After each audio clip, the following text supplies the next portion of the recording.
नमस्कार। आज हम भारत की हालिया घटनाओं की गहराइयों में उतर रहे हैं। जी हाँ। हमारे पास जो जानकारी है वो 26 सितंबर 2025 तक के कुछ समाचारों के अंशों से हैं। हाँ, तो मतलब अलग अलग स्रोतों से है ये। बिल्कुल। और इसमें राजनीति है, अर्थव्यवस्था, रक्षा, खेल, सब कुछ शामिल है। हाँ, काफी कुछ चल रहा है लगता है। वही तो, एक तरफ लद्दाख में तनाव है, दूसरी तरफ अमेरिका से व्यापार पर बातचीत, और फिर ये रिकॉर्ड तोड़ रक्षा सौदा भी। तो कोशिश यही रहेगी कि इन सब अलग अलग धागों को जोड़कर देखें कि भारत में इस वक्त क्या तस्वीर उभर रही है। ठीक है, चलिए शुरू करते हैं। हाँ, तो मतलब आज हम इन्हीं अलग अलग टुकड़ों को समझने की कोशिश करेंगे, राजनीतिक गलियारों से लेकर शेयर बाजार की उठापटक तक।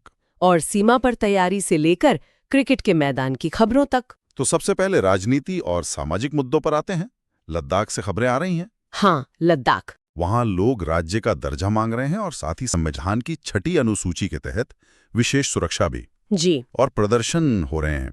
चिंता की बात यह है कि खबरों के मुताबिक ये प्रदर्शन थोड़े हिंसक हो गए हैं और कुछ गिरफ्तारियां भी हुई हैं। हाँ, देखिए, ये लद्दाख वाला मुद्दा जो है ना, ये काफी समय से सुलग रहा है, कह सकते हैं। 6ठी अनुसूची की मांग, वो असल में वहाँ की जो खास संस्कृति है, पहचान है, उसे बचाने की कोशिश से जुड़ी है। अच्छा। आदिवासी क्षेत्रों को स्वायत्तता देने का प्रावधान है इसमें। अच्छा। लेकिन जब मांगे प्रदर्शन का रूप ले लेती हैं और फिर उसमें हिंसा आ जाती है, तो ये दिखाता है कि स्थिति कितनी नाजुक हो गई है। हाँ, ये तो है। ये सिर्फ कानून व्यवस्था की बात नहीं रहती, फिर इससे बातचीत के रास्ते और मुश्किल हो जाते हैं। सही कहा। अक्सर क्या होता है कि हिंसा, चाहे किसी भी तरफ से हो, वो असल मुद्दे से ध्यान भटका देती है, समाधान और दूर चला जाता है। आपने बिल्कुल सही कहा, हिंसा से बात बिगड़ती ही है। तो क्या ऐसे हिंसक मोड़ के बाद भी बातचीत की कोई गुंजाइश बचती है, या फिर ये प्रशासन और प्रदर्शनकारियों के बीच की खाई को और चौड़ा कर देता है? देखिए, गुंजाइश तो हमेशा रखनी चाहिए, रखनी ही पड़ती है। लेकिन हाँ, ये मुश्किल जरूर हो जाता है।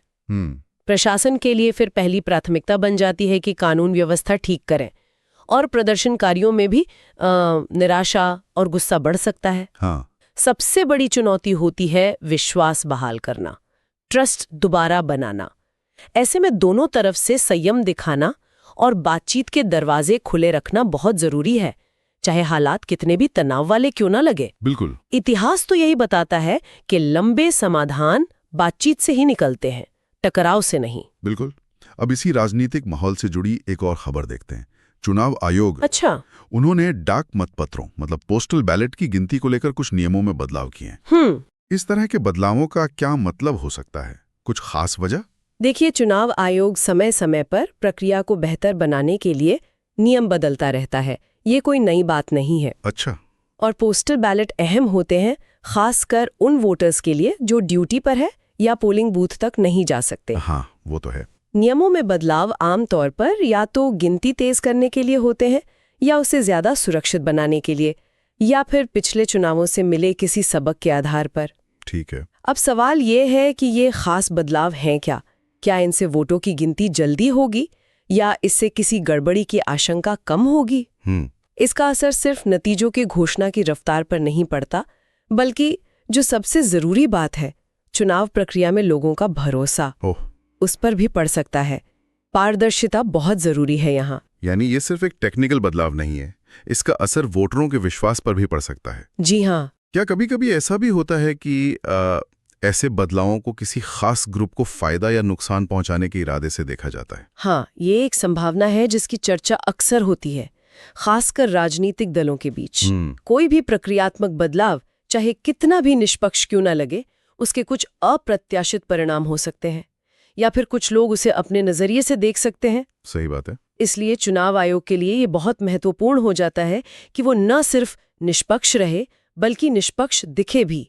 बदलावों के पीछे का लॉजिक साफ करना और सभी पार्टियों, सभी स्टेक होल्डर्स को विश्वास में लेना जरूरी होता है, ताकि कोई गलतफहमी या शक पैदा न हो। समझ गया। और संक्षेप में बिहार की भी बात है, वहां राजनीतिक गलियारों में भी सरगर्मी बनी हुई है। अच्छा, बिहार में क्या चल रहा है? नेताओं के बीच बयानबाजी तेज है, ऐसा खबरों में है। अभी पूरी तस्वीर तो साफ नहीं है, लेकिन ये दिखाता है कि वहां की राजनीति हमेशा की तरह सक्रिय है और शायद थोड़ी अस्थिर भी। बिहार की राजनीति तो अक्सर चर्चा में रहती है। हाँ, चलिए अब अर्थव्यवस्था और व्यापार जगत की ओर रुख करते हैं। जी। एक अहम खबर यह है कि अमेरिका द्वारा टैरिफ लगाए जाने की आशंकाओं के चलते शेयर बाजार में गिरावट देखी गई। हाँ, ये तो होता है। ये कैसे काम करता है? मतलब अमेरिका में कुछ होने की आशंका से यहाँ बाजार क्यों गिरता है? देखिए, ये दिखाता है कि दुनिया की अर्थव्यवस्थाएं कैसे एक दूसरे से जुड़ी हुई हैं।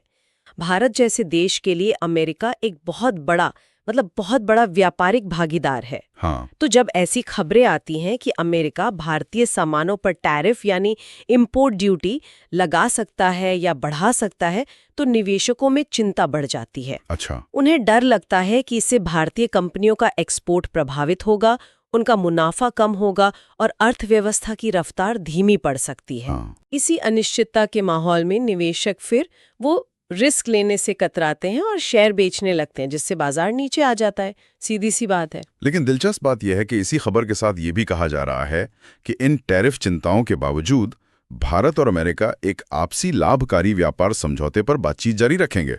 ये तो थोड़ा विरोधाभासी नहीं लगता? बिल्कुल, और यही तो अंतर्राष्ट्रीय संबंधों की जटिलता है। हाँ। एक तरफ व्यापारिक तनाव है, टैरिफ की धमकियां, हो सकता है ये घरेलू राजनीति की वजह से हो या कुछ खास इंडस्ट्रीज के दबाव के कारण।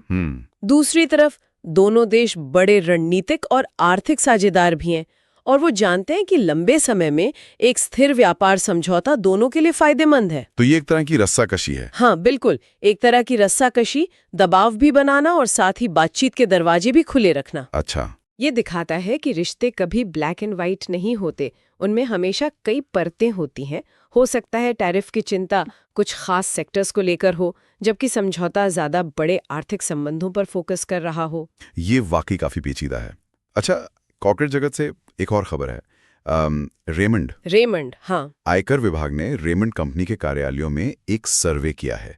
जब किसी बड़ी कंपनी का नाम ऐसी खबरों में आता है तो ध्यान जाता ही है। हाँ बिल्कुल, और ये सर्वे शब्द यहाँ महत्वपूर्ण है। अच्छा, सर्वे और छापे में क्या फर्क है? देखिए, आयकर विभाग के पास जांच के कई तरीके होते हैं। सर्वे है, छापा है।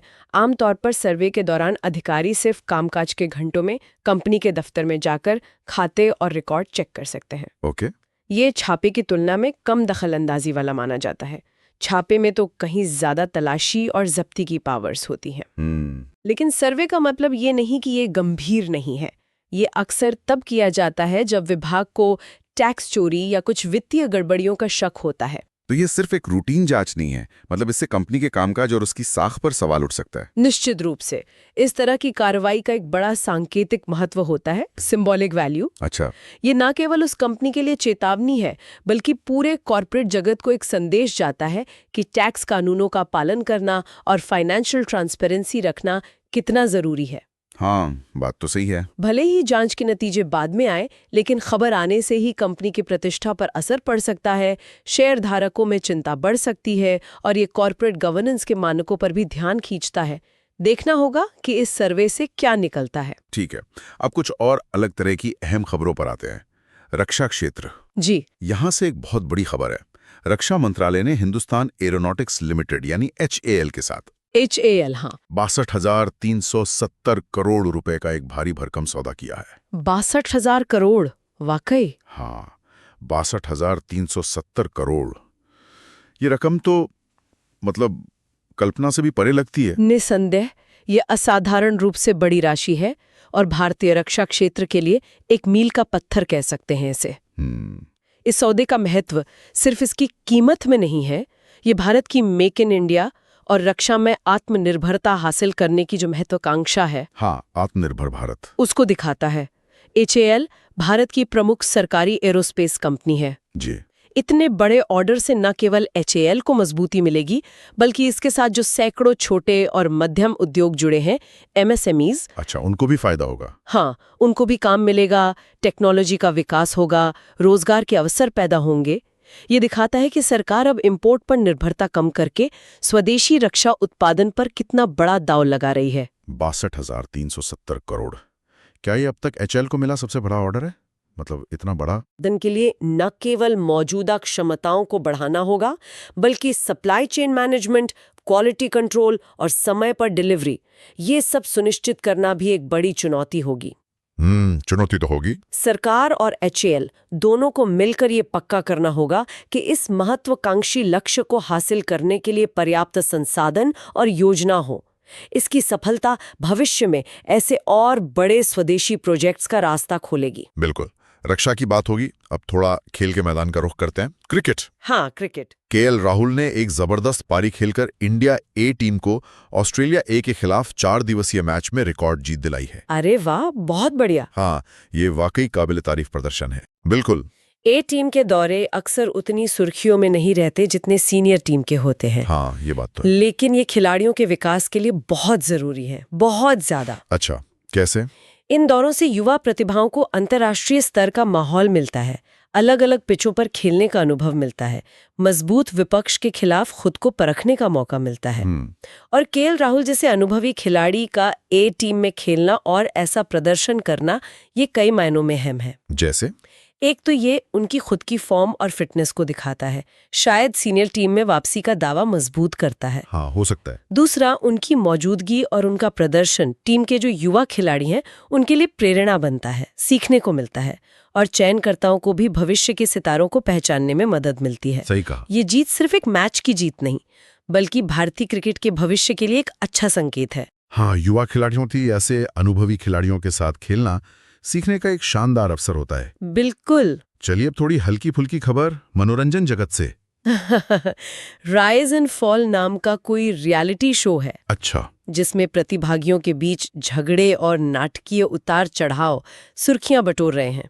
रियलिटी टीवी का अपना एक अलग ही ड्रामा होता है। हाँ, मनोरंजन की दुनिया का अपना एक अलग ही रंग है जी। जो अक्सर वास्तविक दुनिया की गंभीर खबरों से ध्यान हटाने का काम भी करता है। हाँ, शायद। रियलिटी शोज का फॉर्मेट ही ऐसा होता है कि उसमें ड्रामा और कॉन्फ्लिक्ट पैदा हो, और शायद यही दर्शकों को पसंद भी आता है।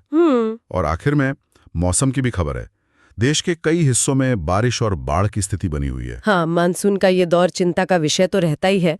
तो अगर हम इन सभी खबरों को एक साथ देखें, जी। लद्दाख में स्थानीय मांगों को लेकर तनाव और प्रदर्शन, चुनावी नियमों में बदलाव पर बहस, अमेरिकी टैरिफ की चिंता के बीच व्यापार वार्ता की उम्मीद, जी। रेमंड जैसी बड़ी कंपनी पर आयकर सर्वे, रक्षा क्षेत्र में आत्मनिर्भरता की ओर एक बहुत बड़ा कदम। हाँ, वो HAL वाला सौदा।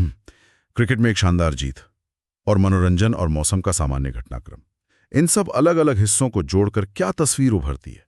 जो तस्वीर उभरती है वो एक ऐसे भारत की है जो एक साथ कई मोर्चों पर सक्रिय है और कई तरह की चुनौतियों और अवसरों का सामना कर रहा है। हाँ। एक तरफ आंतरिक मुद्दे हैं, जैसे लद्दाख में स्थानीय आकांक्षाएं और पहचान के सवाल, जिन्हें सुलझाने की जरूरत है। सही। दूसरी तरफ देश वैश्विक मंच पर अपनी जगह बना रहा है, आर्थिक दबावों का सामना कर रहा है जैसे टैरिफ, लेकिन साथ ही व्यापारिक और रणनीतिक साझेदारी को भी आगे बढ़ा रहा है, जैसे अमेरिका के साथ बातचीत। हाँ। और इन सबके बीच एक बहुत स्पष्ट प्राथमिकता दिखती है, राष्ट्रीय सुरक्षा और रक्षा में आत्मनिर्भरता, जैसा कि HAL सौदे से पता चलता है। ये दिखाता है कि सरकार सामरिक स्वायत्तता पर कितना जोर दे रही है। हाँ, ये तो साफ दिख रहा है। घटनाओं के बीच जीवन का सामान्य प्रवाह भी है। खेल में जीत का जश्न, मनोरंजन की दुनिया की हलचल, मौसम की चिंताएं, ये सब भी जारी है। ये याद रखना जरूरी है कि ये सिर्फ 26 सितंबर 2025 तक की खबरों का एक स्नैपशॉट है। हाँ, बस एक झलक। हाँ, लेकिन ये उस समय देश के मिजाज और प्राथमिकताओं की एक दिलचस्प झलक जरूर देता है। बिल्कुल सही कहा। यह दिखाता है कि देश कितनी सारी दिशाओं में एक साथ आगे बढ़ रहा है, या शायद जूझ रहा है। हाँ, जूझ रहा है, ये भी कह सकते हैं। राजनीतिक मांगों से लेकर आर्थिक अनिश्चितताओं तक, और रक्षा में बड़े निवेश से लेकर खेल के मैदान की खुशी तक, बहुत कुछ एक साथ घट रहा है। इन स्रोतों से मिली जानकारी ने हमें इन विभिन्न पहलुओं को जोड़ने में मदद की। और अंत में एक विचार छोड़ जाती हूँ सोचने के लिए। जी। ये सोचना दिलचस्प है कि ये सभी घटनाएं एक ही समय में कैसे घट रही हैं। एक तरफ देश के किसी कोने में लोग अपने बुनियादी अधिकारों और पहचान के लिए संघर्ष कर रहे हैं, जैसे लद्दाख में। हाँ, तो वहीं दूसरी तरफ राष्ट्रीय स्तर पर हजारों करोड़ रुपए रक्षा पर खर्च किए जा रहे हैं। ये तो है। एक तरफ वैश्विक व्यापार की अनिश्चितताएं अर्थव्यवस्था को हिला रही हैं, तो दूसरी तरफ उन्हीं देशों के साथ व्यापार समझौते की कोशिशें भी जारी हैं। हाँ। क्या ये विरोधाभास है, या ये एक जटिल राष्ट्र की वास्तविकता है जो एक साथ कई महत्वाकांक्षाओं और चुनौतियों को साधने की कोशिश कर रहा है? इन सभी घटनाओं को एक साथ रखकर देखने पर यह भारत की उस समय की प्राथमिकताओं और शायद उसकी दुविधाओं के बारे में क्या सवाल खड़े करता है, इस पर जरूर सोचा जा सकता है। निश्चित रूप से ये एक गहरा सवाल है जिस पर विचार किया जाना चाहिए। इसी विचार के साथ आज की ये गहन चर्चा यहीं समाप्त करते हैं।